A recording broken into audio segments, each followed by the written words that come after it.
చిల్లంపూర్ అనే ఒక గ్రామం ఉండేది. ఆ ఊర్లో వందన అనే అమ్మాయి ఉండేది. ఆమెకి ఈ మధ్యనే పెళ్లి జరుగుతుంది. కాని వందన సంతోషంగా ఉండదు. ఎందుకంటే ఆమె అత్తగారు పరమ గయ్యాళి, ఎప్పుడూ తిడుతూ ఉండేది. వందన భర్త ఉదయం డ్యూటీకి వెళ్ళిపోగానే అత్తగారు తన పని మొదలుపెట్టేది. కొడుకుకి పెళ్లి చేస్తే ఇల్లంతా సామాన్తో నిండిపోతుందనుకున్నాను. మీ పుట్టింటి వాళ్ళు ఒక్క బకెట్ మాత్రమే ఇచ్చారు. నువ్వు కూడా ఆ బకెట్ని తీసుకొనొచ్చావు. అసలు ఆ బకెట్ని ముక్కలు ముక్కలు చేయాలనిపిస్తోంది. అత్తయ్య, బకెట్ని ఏమీ చేయకండి. అది మా నానమ్మ చివరి గుర్తు. అదంటే నాకు చాలా ఇష్టం. వందన పుట్టింటి నుండి నానమ్మ ఇచ్చిన బకెట్ని తీసుకుని వస్తుంది. నానమ్మ చివరి గుర్తుగా భావిస్తూ దాన్ని చాలా జాగ్రత్తగా చూసుకునేది. సరే, అలాగే వెళ్ళు, బట్టలు ఉతికిరా. వందన బకెట్లో బట్టలు నింపుకొని బయలుదేరుతుంది. నది ఒడ్డుకి వచ్చి ఏడుస్తూ ఉంటుంది. అలా వందన రోజు నది ఒడ్డుకి వచ్చి మనసులో బాధ తగ్గించుకునేది. బట్టలు ఉతుక్కుని ఇంటికి వెళ్లేది. ఆ రోజు కూడా వందన నది ఒడ్డున కూర్చొని ఏడుస్తూ ఉంటుంది. పెళ్లి చేసుకుని నేను పెద్ద తప్పు చేశాను. ఎంత బాగా చదువుకునేదాన్ని. బహుశా పెళ్లి చేసుకోకపోయింటే పెద్ద ఆఫీసర్ని అయ్యేదాన్ని. హాయిగా నా జీవితం గడిపేదాన్ని. మా అమ్మ నాన్నలు నన్ను అత్తగారింటికి కాదు, నరకానికి పంపించారు. నానమ్మ బతికి ఉంటే ఇదంతా జరిగేదే కాదు. వందన బోరు బోరున ఏడుస్తూ ఉంటుంది. కాసేపయ్యాక ఏడుపు ఆపేస్తుంది. ఇప్పుడు ఏడిస్తే ఏం లాభం? ఇంకా బట్టలు ఉతకాలి. లేట్గా వెళ్తే అత్తగారు మళ్ళీ తిడతారు.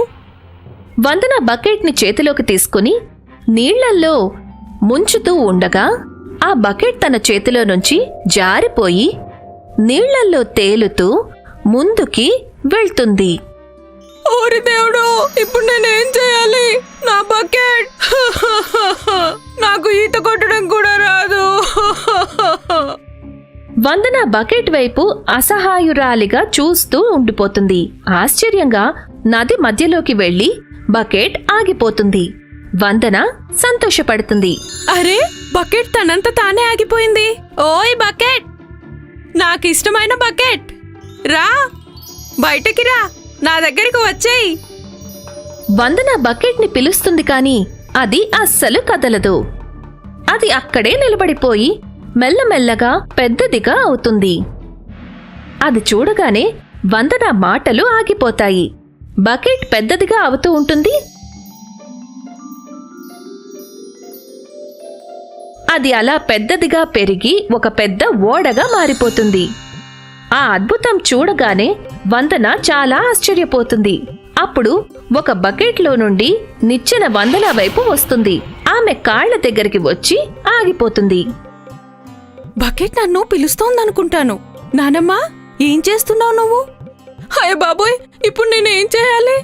వందన చాలా భయంతో ఉంటుంది. అప్పుడే ఆమెకి ఒకటి గుర్తొస్తుంది. బకెట్ నానమ్మది కదా, మరి నానమ్మ నన్ను బాధ పెట్టదు కదా. నేను ఇప్పుడే బకెట్ లోపలికెళ్ళి చూస్తాను.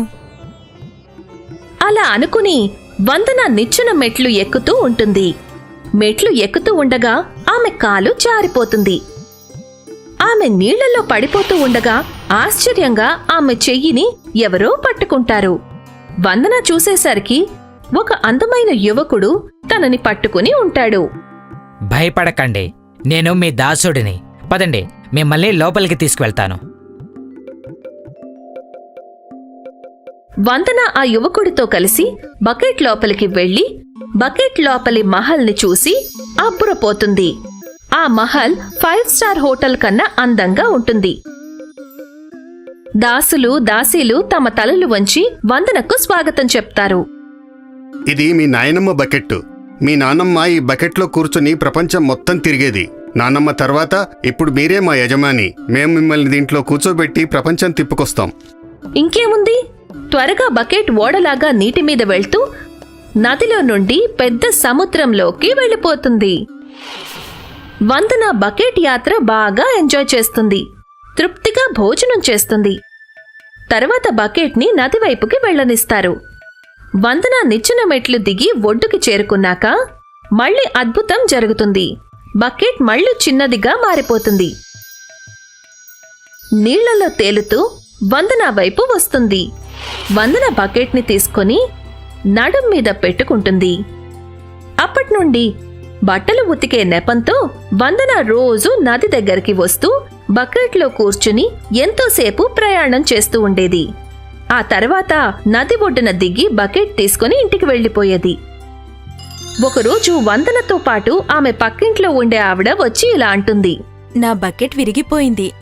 నేను బట్టలు ఉతకాలి, కాస్త మీ బకెట్ ఇస్తారా? అది విని వందన భయపడిపోయి ఆవిడతో ఇలా అంటుంది. లేదు లేదు, నేను నా బకెట్ ఇవ్వలేను.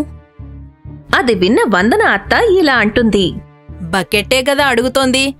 నీ బకెట్కి వజ్రాలేమైనా వేలాడుతున్నాయా? ఇవ్వు. చెప్పాను కదా, నేను నా బకెట్ని ఇవ్వను. అది వినగానే అత్తకి చాలా కోపం వస్తుంది. ఎలా ఇవ్వవో నేను కూడా చూస్తాను.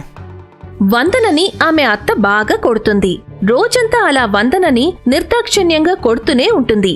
అయినా కూడా వందన తన బకెట్ని ఇవ్వదు. అప్పుడు రాత్రవుతుంది. వందన బకెట్ తీసుకువెళ్లి నది ఒడ్డున ఏడుస్తూ కూర్చుంటుంది. ఇక నేనిక్కడ ఉండలేను. నా జీవితం నా ఇష్టం వచ్చినట్లు బతుకుతాను. వందన బకెట్ నీళ్లల్లో వేస్తుంది. బకెట్ పెద్దదైపోయి ఓడగా మారుతుంది. వందన నిచ్చెన ఎక్కి బకెట్ లోపలికి వెళ్ళాక ఆ యువకుడు ఇలా అంటాడు. చెప్పండి, ఎక్కడికి తీసుకెళ్ళాలి? ఈ ఊరికి చాలా దూరం, అది కూడా శాశ్వతంగా.